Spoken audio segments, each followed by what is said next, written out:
Good morning, Professor.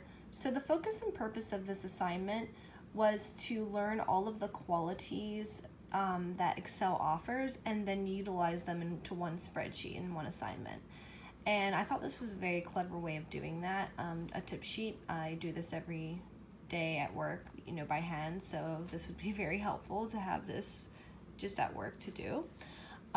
So featured in what I learned, or this is what's featured here that I learned in chapter 1, some things.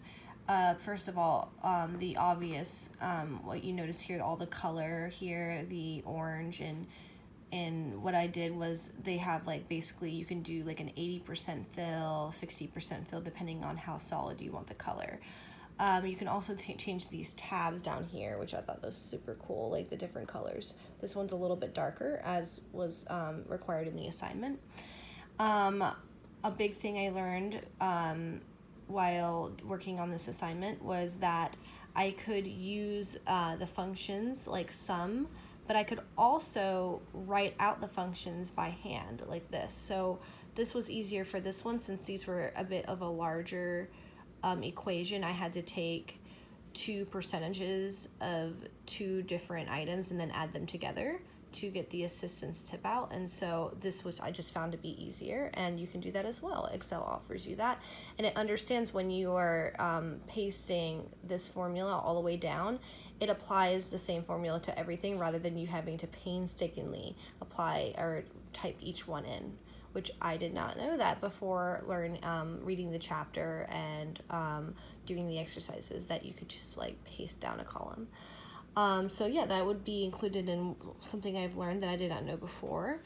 I love that everything is just added for you. It just saves you a lot of trouble, and I can totally see why people utilize Excel spreadsheets in their day-to-day life or in the day-to-day work life. I did not know as well that you could create these solid columns around certain parts of your spreadsheet, and I think that helps kind of separate everything so you can kind of see everything clear. It's more of an aesthetic thing. And I also didn't know, once you did that, it's called merging, and once you merge, you can get rid of these extra lines here and just create one title and center it. So centering and merging, that was something else I learned. So overall, I really enjoyed this assignment because it allowed me to be a bit creative, even though it gave me specific things to do. But I know for whenever I want to make one for myself, I can be super creative, and it can help me do all the math things. And yes.